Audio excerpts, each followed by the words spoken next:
Hey everybody, it's Ron and Hope Unfiltered, real, raw, and relevant. This is season 4. Season 4. We've been doing this 4 years, Ron. Seems like it. Seems like it. Time flies when you're having fun. This is a lot of content. It is. Season 4. I'm in horrific pain right now. I know you are. Okay, we have overcome the leg obstacle, the knee obstacle. Y'all know Ron had his knee surgery. Now he's walking fine. 4 weeks. Now Look, we got to give problem. Jesus praise, because 4 weeks into it. Actually, let me tell my little story. Uh-oh. I take 2 medicines, and one of them is a statin. Everybody in my family said high cholesterol. Tried with everything in the natural to break it, and still believe by the power of God it can be broken. But decided about a little over a year ago, I'd let my doctor put me on statin. And I never had ridiculously high numbers, but it was just more than they wanted. And and with the doctor and with everything I found online, that your joints and your muscles gonna feel terrible, and that was pretty much true. And this knee was coming along so slow. I even told you one time, I said, I'm a little concerned. Yeah. Because it just like it wasn't getting any better. And I kept reading these things online and seeing these doctors fuss back and forth about cholesterol versus a statin, and is cholesterol really bad for you? And, and these are medical experts. These aren't just, podcasters. And so I just said, I'm going to try something. I haven't gone back to check my cholesterol yet, but I said, I'm not going to take my statin, see if it makes a difference in my joint. 4 days after I quit, remember I told you that I felt like I had a brand new leg. Yeah, you said, I feel like I could run up this hill and back. I mean to tell you, it was transformational. So I don't know what I'm going to do. I just need to believe God to pull and I'm not advocating everybody go out there and stop taking medicine so that you feel, I'm not talking like that. But I decided to do it. I'm going to see what my next numbers are on my blood work. There's a big controversy about cholesterol. About cholesterol, whether or not that number's really a high number. That number started higher, and then they lower it, then they lower it. Now it's down to where it's almost unrealistic. So they got it down so low, only medicine can take it there. Right. Well, ding dong. Yeah. So there you go. Anyway, long and short of it is, I mean, literally 4 days after not taking it, I could not believe. And I'm not advocating anything. I'm just telling you, for Ron Carpenter, it felt normal again. I'm like, well, man, has that been slowing the progress of it? So anyway. Then you got healed of that, and then you started having a week ago Monday, the Monday after Christmas, I'm sitting there. We had great church on Sunday. And Monday's our day off, so we're sitting there, literally one of my most beloved times, my time with you in the morning when we drink coffee, especially on my day off. We don't have nothing pressing. And I went there, because usually a bad tooth is a deterioration and you can feel it coming on. Right. I didn't feel nothing. I was fine. And I was looking there at you. I took my first sip of coffee and that hot hit it, and I went, ooh. I remember looking at you like, I wonder what that was. By that night. Yes, you were walking the floor. Oh, my goodness. Thankfully, we have a dentist friend in our neighborhood who called you an antibiotic, but it still took over 24 hours for that pain. That was terrible. And you were still in pain, but it had eased off. 10 times the pain of my knee. Yeah, it's crazy. That little tooth in your head, all up in here, and makes So then we come back to California Sunday afternoon. You go to the dentist 2 days ago on Monday. So in other words, they put me on round of antibiotics because they said it's confected. We can't get it dead. It's confected. It's infected, and we can't get it dead unless you take a round of antibiotics. So here I go, taking more Advil, than I've taken in 10 years combined, trying to just manage that pain and take that round of antibiotics, get rid of infection. So I couldn't wait, got back to California and went to the endodontist, and he got in there. And as soon as he drilled and opened it up, he said it was actually so infected. He said, I can't even finish it. He said, I got to pack it and medicate it and let you come back in a couple of weeks and let me try to finish it. So here I'm sitting, look, with an infected tooth that's been drilled on. Yeah, and you're in worse pain than you were. And so I came in, I walked in here to the podcast, I was going, my eyes were squinting. I was like, she said, you take something? I'm like, yeah, I did, but I need Jesus. Only Jesus In took the that. name of You know, I Jesus. slept last night, though. Yes, you Last night did. was one of the first nights I didn't wake up 3 times and walk the floors, and so I'm grateful for that. But they didn't get on the podcast to hear about my bicuspid. Your molar. No, it's a bicuspid. I thought it was a molar. Yeah. Bicuspid. Okay. I don't know what that means, but they said it was a bicuspid. It wasn't a molar. You studied teeth, honey, in the elementary school. We just got through at a staff meeting talking about what we're embracing for New Year's. Me and you are going to talk a little bit about New Year's resolutions and things like that. Do they work? Who? New Year's resolutions. For some, I've never been big on them. for some people, I'm sure they do. I People can't tell you who any- have follow through. I can't tell you any time where I've gone into a certain year and I'm going to start. I just kind of You're a disciplined person. I just kinda do what I do. baby. I just You're kinda do what I disciplined do. in general. Now, that don't mean I don't believe God. I'm not talking about that. We'll get spiritual in a minute. I'm just talking about, these practical things we want to implement that's supposed to make our quality of life better. I know that there are people that kind of live and die by that stuff every new year. Yeah, but I believe that you have to have a vision / dream, but then you have to put legs to it. We all have visions and dreams. We want to be out of debt. We want to lose 20 pounds. We want to make more money. We want to save more money. We want to travel more. We want to have a better marriage.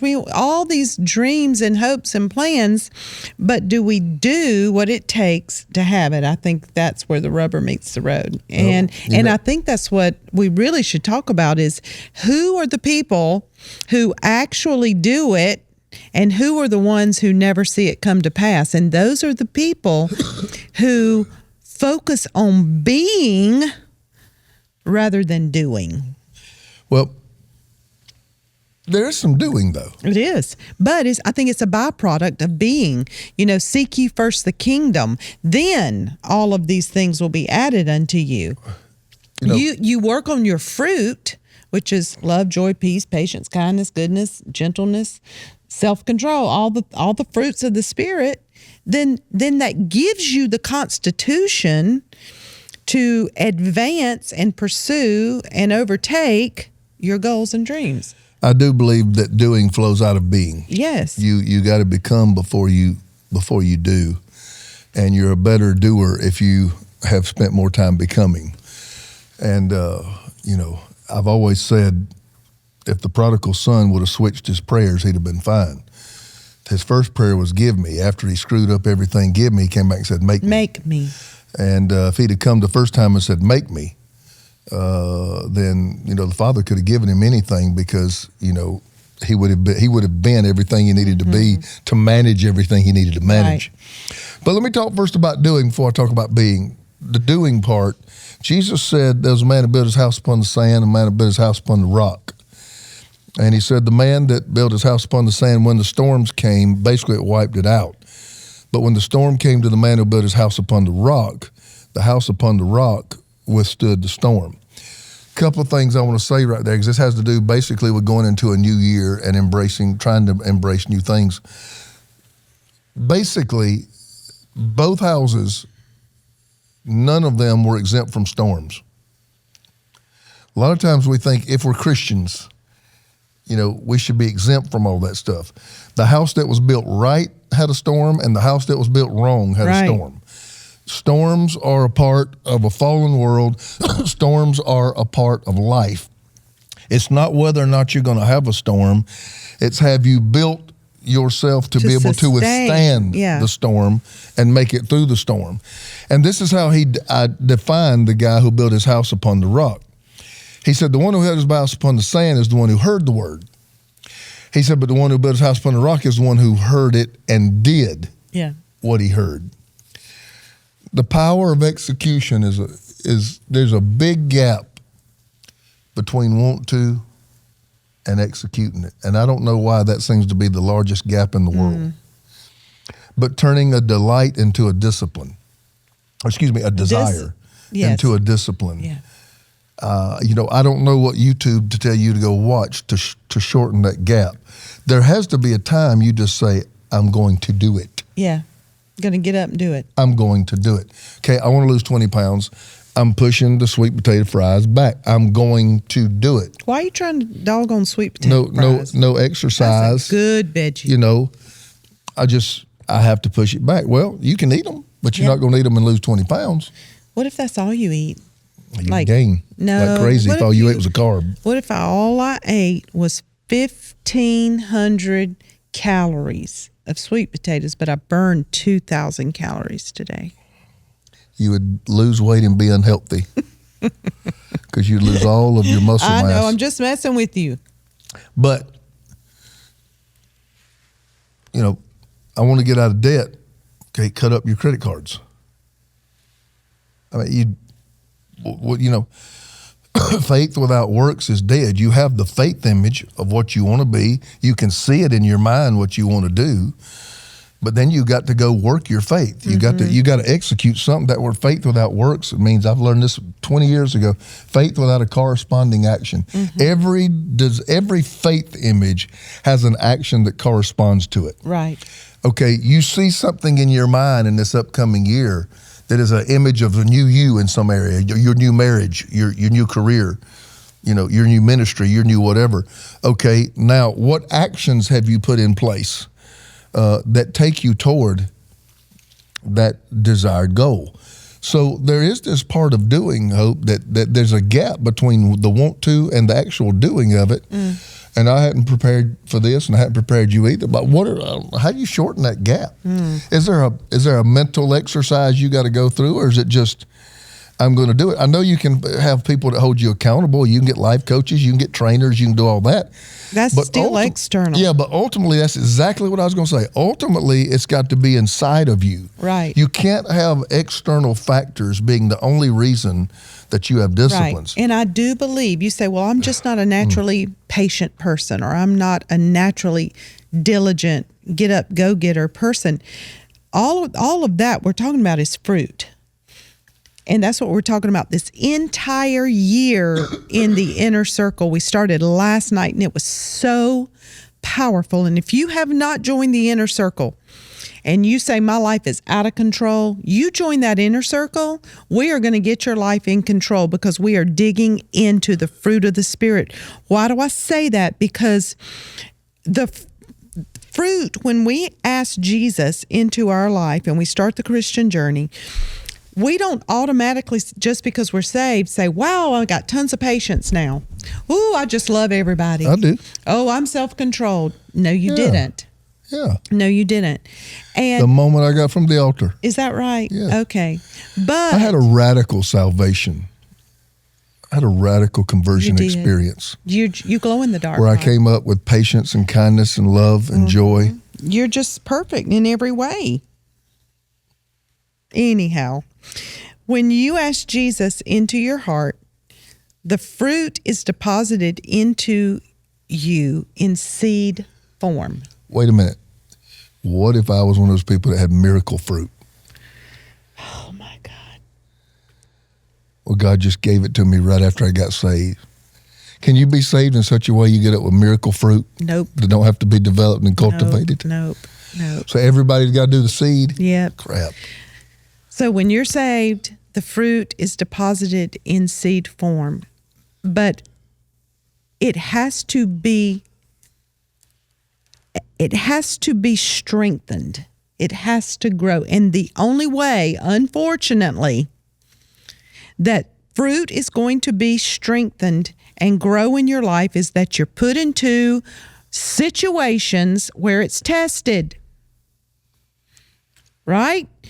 You hear it all the time. Don't pray for patience, because you're going to get a trial, a trouble, or a person who's going to come and test that. Well, seed has to be put, for a seed to bear fruit, it has to be put into soil. What does soil do? Soil resists the seed. It resists. It resists the seed. When you resist the seed, what is inside of the seed comes to the surface. Right.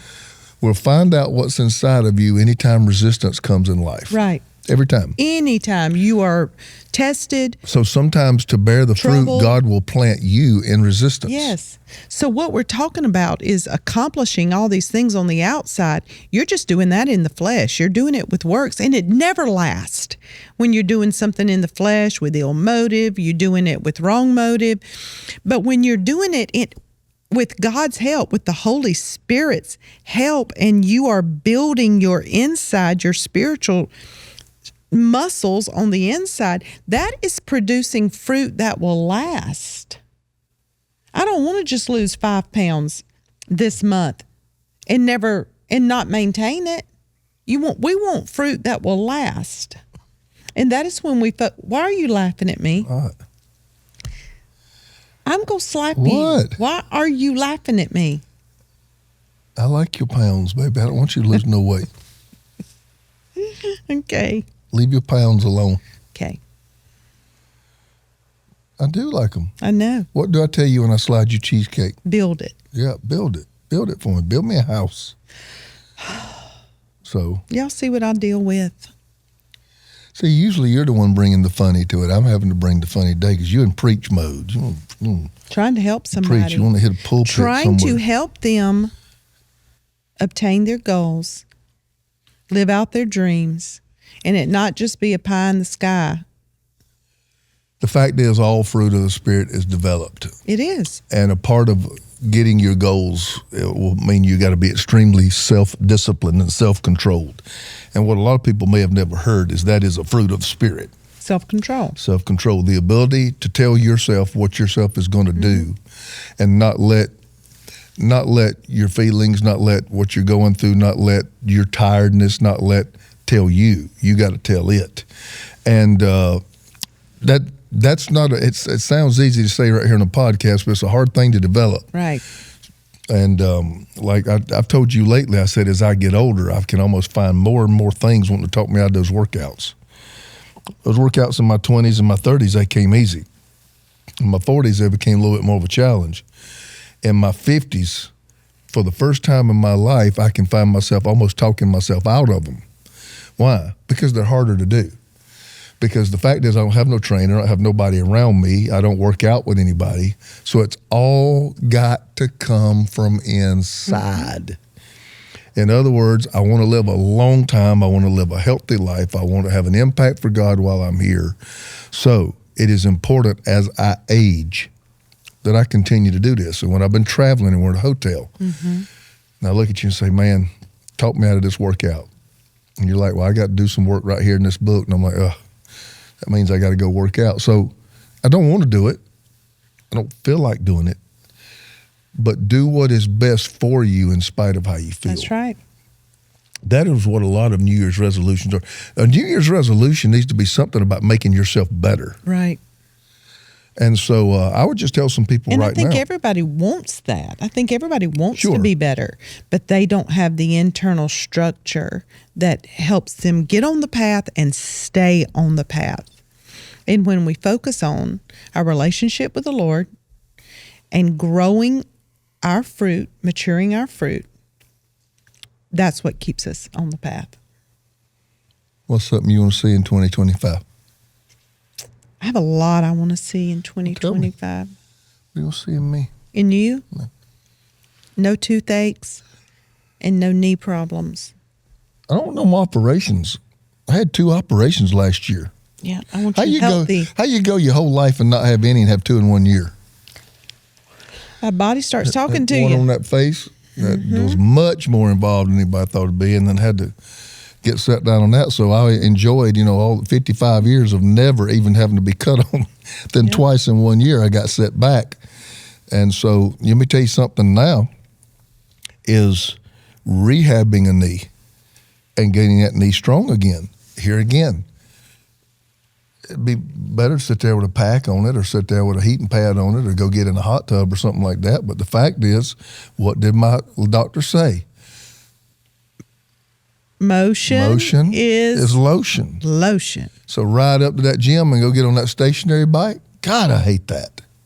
I can't stand it. I can't stand treadmills and stationary anything. You don't like staying in one place doing anything. And I certainly don't like things like treadmills and stationary bikes because I think how far I could have gotten if I wasn't on that cycle. Oh, my goodness. And so I don't like cycles that spend my energy but don't take me anywhere. That's a sermon right there. How far I could have gotten if I wasn't on this cycle. And so, here again, the first time I've ever had to rehab anything to start over and get it strong and strengthened again. So a guy who used to do squats. Yep. And now I sent you a video in there the other day. I had the little straps like the ladies do. and I was just squatting down and coming. Baby. I was so proud of myself. All them years you did squats, it didn't do nothing for your rear end. It did nothing. You wasted so many years. My glutes. Doing squats. My glutes are borderline perfection. Ron, if I could describe your glutes right now. Borderline perfection. On 1 to 10. It's like two little bananas. On a 1 to 10, where are my glutes? It's like two little bananas. Where's on 1 to 10 scale? Oh, God. In cuteness or in muscularness? Just overall attractiveness.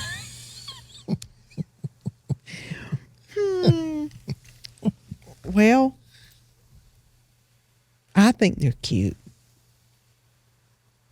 I mean, they're not going to change, clearly, because you did Yes, they are. 30 years of squats and they didn't change. No, I've changed some things. No, you haven't. I've changed some things. Going to really get in there now. God. Now that I'm in my 50s, I'm going to get in there. I think the Lord has released you from the squat ministry. Right now, I'm not doing them at all. I'm just like a lady over there with the little straps, just trying to get my range of motion back. So it's been a little bit humbling over there with the ladies holding on to the strap. But anyway, that's where we are right now. And I got to have discipline to go keep doing it. Yeah. Because I'm not going to advance back to the weight stack if I don't ever get it going right there. And here again, the discipline to go do that. The driving in the Bay Area is tough. It is. And so, they were talking about rehab, and I was thinking about all this driving already. It takes us like an hour to get in, sometime longer than that to get home. And I can't spend half my day driving around place. I said, no. I said, I'll push me harder than anybody. I said, just give me a plan. And having to go and do these things to make it strong again. Here again, intrinsically having to motivate myself, because I just could sit on the couch and say, my knee hurts. True. I don't feel like doing nothing. That hurts or that stretches me. But some things I want to see spiritually in me. I kind of want God, one of the things I've been praying for this year is kind of the restoring the awe and the wonder back in serving him. There were the days when, and I think sometimes need can drive that, the days when we were in need, it was like we would almost see God do something every day. Miracles. Does that make sense? Mm-hmm. And I have said this before. I don't want to be back to the place where God's got to do a miracle every day, because I've actually said I don't think that's highly spiritual. I think that's wilderness living. Wilderness living is when you get up and he's got to give you water out of a rock. I think what you're trying to say is no eye has seen, no ear has heard. Yeah, there was a day where wildness of God. People look at me and you now and behind TV cameras and all, and they don't see it, baby. We had such primitive beginnings.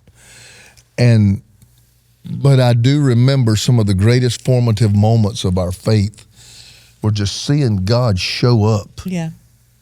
And a guy coming off the road who owned a pesticide company said, "Are you Ron Carpenter?" "Yeah, God told me that you had a medical debt." Yeah. And we were trying to pay off our son's hospital bill because we had no insurance. He came in off the street. Yeah. We saw hundreds, it seems like. We did. Things where we wouldn't have any supper. Me and you would pray that God would provide, and we go open the door and There's a bag groceries. of groceries was laying on the concrete. Just craziness. And there was a childlikeness to that. Of expectation, Yes. almost, too. That once you get established and God has taken you to level of blessing, You forget he can do you that forget. for you. Yeah, you almost rely on your own innovation and own ingenuity and your learning and what the knowledge you've got under your belt. And God gave you all that for a reason. You need to Right. use it. But I don't want to ever lose the expectation of it. Yeah. wow, God. And it's been, I know that don't sound like a great goal. That is one of my goals. That I don't want to ever get used to God. I don't want to ever get familiar with God. I want to always get up every day and like a child see the wonder of God. And so I have prepared our staff for some no eye has seen, no ear has heard, because we've been plowing and we've been grinding, but something's shifted here in the last 2 or 3 weeks. Yeah. And something's moving and something's changing where things are happening that cannot be done by the hands of men. That's right. That's what I want to see in my life. Tell me I one love thing it. you want to see. I wrote two things, two words over my life this year is advancement and deep roots. I want personally to be strengthened, to grow, to be creative, to know Him deeper, to know Him better, to know the Word better. I'm reading through the Bible again this year, and just deep roots in my relationship. I believe with the the Lord wants to teach you to love me more deeply. Oh my goodness gracious! If that's what He wants, Look, to look at me and never lose your, the wonder Yeah. of knowing You, yeah. just like You want that of God, You want me to have that of You. You see him walking me walking toward you in my coffee. Yeah. Okay, That's what you did when he's dating. I do it still. Man, Now I just dating. laugh at you a little bit. Why? Called you Lieutenant Dan with your What? leg. See, that ain't encouraging. That ain't a helpmate. Saw you coming down the hall. I say, "Come here, Lieutenant Dan. You can go shrimping."